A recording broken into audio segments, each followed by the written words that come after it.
Hello my lovely students, this is Mansi. Welcome back to the channel. Now we're going to start with the next chapter which is circles. So circle का concept map है, ये one shot video होने वाली है. हम यहाँ के सभी टॉपिक्स डिस्कस करेंगे. फुल फ्लेज वीडियो के लिए, इंट्रोडक्शन वीडियो के लिए नीचे प्लेलिस्ट दे रखे, वहाँ पे आपको पूरा इंट्रोडक्शन भी मिल जाएंगे, सारी एक्सरसाइजेस के क्वेश्चंस भी मिल जाएंगे. So let's get started.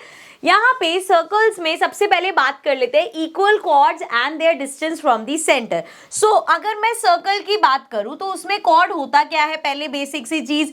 ये इस तरीके से, अगर मान लो मैंने एक सर्कल बनाया है, इस सर्कल को उठा के पहले तो यहाँ रख लेते ताकि आपको क्लियर दिख रहा है ना, यहाँ पे आ रहा है ना. ठीक है, चलो. अब इस सर्कल में यहाँ पे कुछ चीजें होती है. क्या क्या होता है हमारे पास? रेडियस होता है, वी हैव डायामीटर, बहुत सारी चीजें होती है ना. सो अब अगर मैं कहूँ यहाँ पे हो गया सर्कल का सेंटर. ठीक है, एक बार मैं डिस्कस करूँ क्योंकि सारे वर्ड्स रिपीट होते हैं. वैसे मुझे पता है आप सब इंटेलिजेंट बच्चे हो, आप सबको आप पता होगा ये, फिर भी एक बार. सेंटर से सर्कमफेरेंस पे कहीं पे भी अगर इस तरीके से ये जो लाइन जा रही है, ये क्या होती है? This is our radius. इसको हम बोलते हैं रेडियस. चलो ठीक है. एंड सेंटर से अगर कोई लाइन पास हो रही है इस तरीके से कि वो सर्कमफेरेंस के दो पॉइंट को टच करती हुई जा रही है, तो उसको हम बोलते हैं डायामीटर. जैसे यहाँ सेंटर दो पॉइंट पे, सर्कमफेरेंस के दो पॉइंट पे टच हो रही है और सेंटर से क्रॉस हो रही है, तो ये हो गया हमारा डायामीटर. अब इसी तरीके से सर्कमफेरेंस के किसी भी दो पॉइंट से ज्वाइन करके एक लाइन बन रही है इस तरीके से.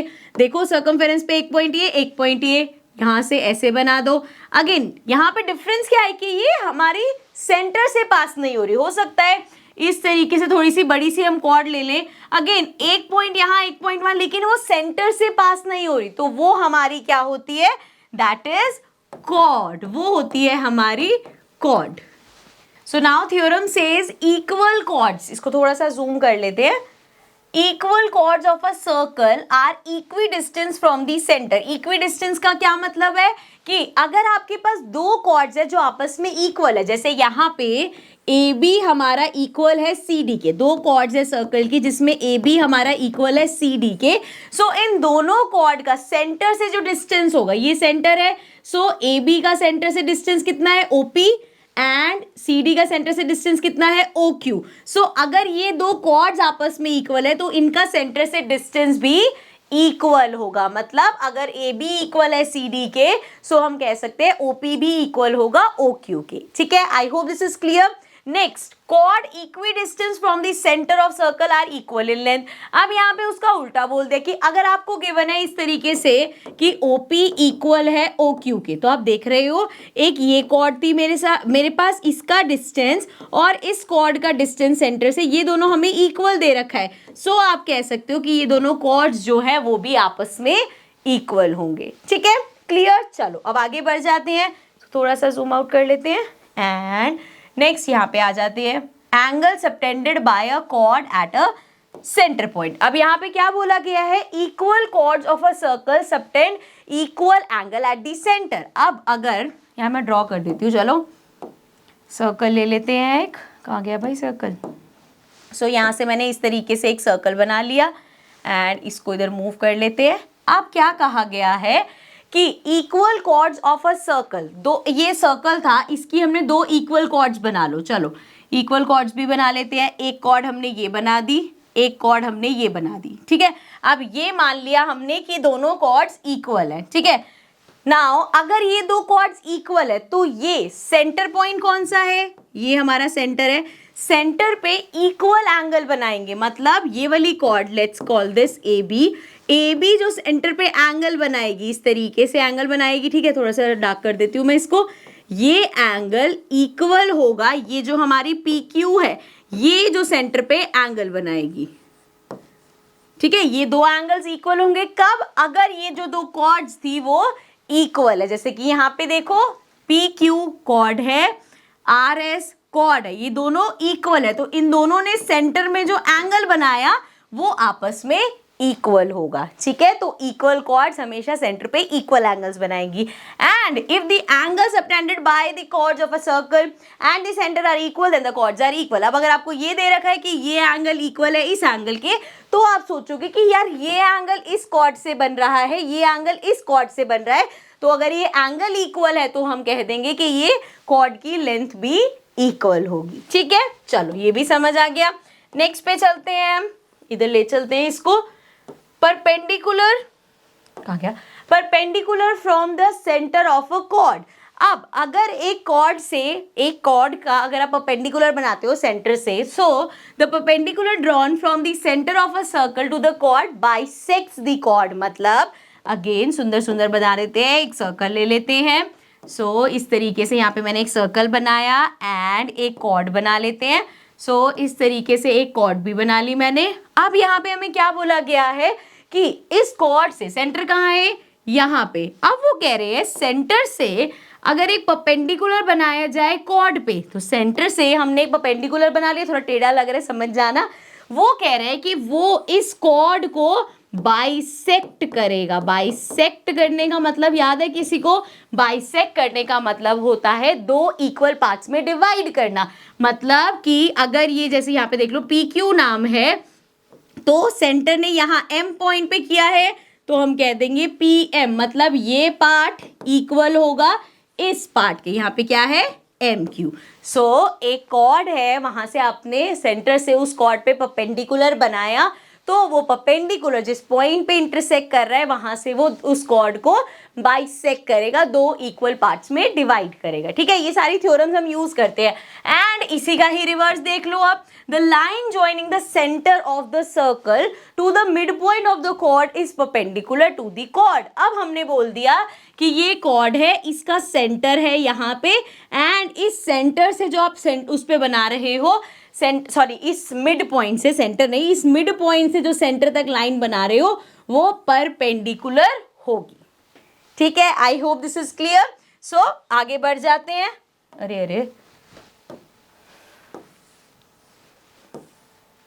साइक्लिक क्वाड्रिलेटरल पे आते हैं, पहले ये पढ़ लेते हैं। Angle subtended by an arc of a circle. ये थोड़ा सा ध्यान से पढ़ना, क्योंकि ना इसमें ना थोड़ी सी कंफ्यूजन हो जाती है बच्चों को, तो हम इसको बहुत अच्छे से पढ़ते हुए चलेंगे। सो थ्योरम है, the angle subtended by an arc और at the centre is double the angle subtended by it at any other point on the remaining part of the circle. अब वो कह रहे हैं, अगेन बना के दिखाऊं या इसी फिगर में? इसको जूम कर लेते हैं। अरे एक मिनट, इसको हम यहाँ से करते हैं जूम, एंड देन एक एक लाइन पढ़ते हुए चलेंगे, फिर आपको ये क्लियर हो जाएगा। ठीक है, थोड़ा सा जूम आउट कर रही हूँ मैं। So the angle subtended by an arc. अच्छा, आर्क होता क्या है? आपके पास एक सर्कल है, सो इस तरीके से, कहाँ चला गया सर्कल? इस तरीके से आपके पास एक सर्कल है। ठीक है, अब सर्कल में अगर आप कोई भी पार्ट ले रहे हो, जैसे अगर मैं इतने से पार्ट की बात कर रही हूँ, ये क्या है? एक आर्क है। अगर मैं इतने पार्ट की बात कर रही हूँ, इस पॉइंट से लेके इस पॉइंट तक, इसकी बात कर रही हूँ, ये भी एक आर्क है। इस पॉइंट से इस पॉइंट तक ये छोटी सी इसकी बात कर रही हूँ, ये भी आर्क है। तो इसको हम बोलते हैं आर्क ऑफ सर्कल। ठीक है, अब वो कह रहे हैं the angle subtended by an arc eight the centre. जैसे ये आर्क ली मैंने और ये मेरा सेंटर पॉइंट है। अब इस आर्क ने, जैसे अगर यहाँ पे इस सर्कल में एक कॉर्ड होती, तो कॉर्ड कैसे बनाता है? यहाँ से इस तरीके से एंगल बनाता है। अब कॉर्ड की जगह हम कह रहे हैं ये जो आर्क है, इस पॉइंट से लेके इस पॉइंट तक एक आर्क है, वो अगर बनाएगी एंगल तो वो कैसे? ऐसे बना देगी, है ना। सो इस तरीके से वो कह रहे हैं जी, आर्क ने subtended by eight the centre is double. ये डबल होगा किसके? The angle subtended by it at any other point on the remaining part of circle. जैसे उसने यहाँ पे कर ली, अब मैं कह रही हूँ यही वाली आर्क ने एक और हमारा वो किया है, एंगल बनाया है यहाँ पे। तो हमें क्या समझ आया इससे कि ये जो एंगल है, लेट्स नेम दिस ए, और ये एंगल हो गया बी। सो ये जो ए एंगल है वो बी का हमेशा डबल होगा। सो ए एंगल हमेशा ट्वाइस ऑफ बी एंगल होगा। मतलब अगर ये एंगल 30 डिग्री है, सो ये एंगल हमारा 60 डिग्री होगा। ठीक है, एक बार इस फिगर में समझ लेते हैं। यहाँ पे हमारी जो आर्क है दैट इज PQ, ये और ये आर्क होगी। ठीक है, अभी यहाँ से सेंटर से इसने एंगल बनाया। कौन सा एंगल बनाया? POQ, ये एंगल बनाया।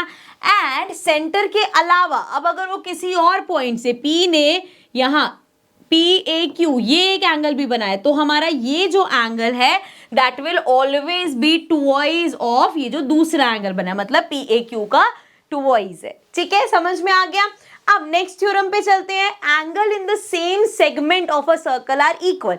सेगमेंट कौन सी होती है? देखो, एक जो आर्क है ना सर्कल की, इस तरीके से अगर मेरे पास सर्कल है एंड ये एक आर्क हो गई यहां से यहां तक, ठीक है। अगर मैं यहां से चलो एक कॉर्ड बना देती हूं इस तरीके से, सो यहाँ पे ये दो सेगमेंट में डिवाइड हो गया, जिसमें से ये जो छोटा वाला हमारा है ये जो है ये हो जाएगा हमारा माइनर सेगमेंट एंड ये जो बड़ा वाला पार्ट है ये हो जाएगा हमारा मेजर सेगमेंट, ठीक है। तो सेगमेंट समझ में आ गया सबको क्या होता है। सेगमेंट जब एक कॉर्ड दो तरीके से उसने डिवाइड कर दिया पूरे सर्कल को, एक छोटा वाला पार्ट हमारा माइनर सेगमेंट हो गया और बड़ा वाला पार्ट हमारा मेजर सेगमेंट हो गया। So theorem says angles in the same segment of a circle are equal. Same segment पे, जैसे ये हमारी कॉर्ड है, कोई एक और कलर ले लेती हूं मैं, ये कॉर्ड हमारी यहाँ पे अगर एक एंगल बना रही है, एक एंगल यहाँ पे बना रही है, यही कॉर्ड एक एंगल यहाँ पे बना रही है, सो ये एक दो तीन एंगल्स, ये तीनों एंगल्स हमारे इक्वल होंगे। जैसे यहाँ पे देख लो, पी क्यू हमारी कॉर्ड है, इसने एक एंगल ये बनाया पी ए क्यू एंड एक एंगल बना लिया पी बी क्यू, ठीक है। ये जो एंगल है ये क्या है, ये सेंटर में, हम यहाँ पे सेगमेंट क्या है, ये सेम सेगमेंट में एंगल है और एंगल बी है, तो ये दोनों इक्वल होंगे क्योंकि ये सेम सेगमेंट में, ठीक है। इसी तरीके से अगर ये कॉर्ड, जैसे हम कह रहे हैं ये कॉर्ड है, ठीक है, सो ऊपर वाला अगर समझ लो कभी माइनर साइड पे भी एंगल बन रहा है इस तरीके से और इस तरीके से, तो ये दोनों एंगल्स भी इक्वल हो, क्यों, सेम साइड ऑफ सेगमेंट में, ठीक है, चाहे वो माइनर सेगमेंट में बने चाहे मेजर सेगमेंट में बने, ठीक है। नेक्स्ट हमारी थ्योरम है, इसको ऊपर कर लेते हैं।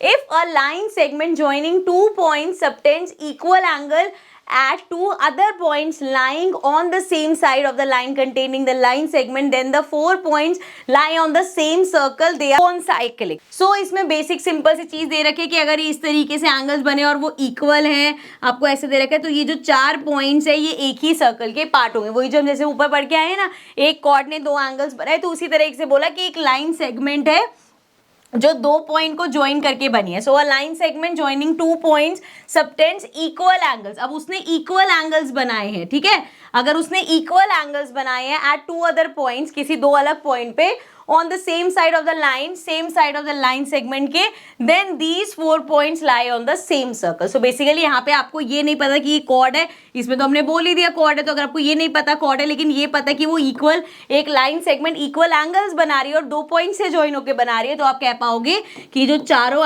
पॉइंट्स बनेंगे ये चारों ही सर्कल पे बनेंगे और इसको कॉन्साइक्लिक बोलते हैं, ठीक है। अब इसी वर्ड से आ जाते हैं हमारे साइक्लिक क्वाड्रिलेटरल पे। अब साइक्लिक क्वाड्रिलेटरल क्या होता है, बड़ा सिंपल सा है।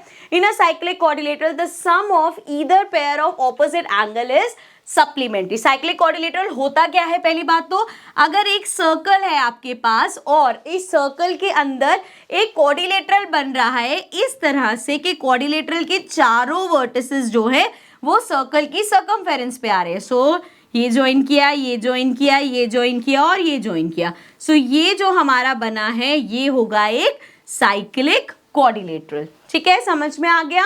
सो अब अगर कोई साइक्लिक क्वाड्रिलेटरल है, in a cyclic quadrilateral the sum of either pair of opposite side is supplementary. मतलब जैसे अगर ये पेयर ऑफ अपने ऑपोजिट एंगल्स लिया तो क्या होगा, angle B plus angle D 180 degree होगा। Similarly angle A plus angle C, इन दोनों का सम भी 180 डिग्री होगा। सप्लीमेंट्री का मतलब होता है कि एंगल्स का सम 180 डिग्री होगा। सो यहाँ पे आप देख सकते हो एंगल बी ए डी ये एंगल है हमारा एंड बी सी डी ये एंगल है, इन दोनों का sum 180 degree. Similarly A B C ये एंगल है एंड ए डी सी ये एंगल है, इन दोनों का सम 180 डिग्री है, ठीक है। चलो लास्ट थ्योरम है, if the sum of any pair of opposite angles of a quadrilateral is 180 then the quadrilateral is cyclic. अब अगर आपको क्वाड्रिलेटरल का बता दिया कि उसकी ऑपोजिट साइड्स का सम 180 है तो आप कह सकोगे कि वो क्वाड्रिलेटरल साइक्लिक है, मतलब वो एक सर्कल के अंदर बन रहा है एंड उसके सारे जो वर्टिसेस है वो सर्कल की सर्कमफेरेंस पे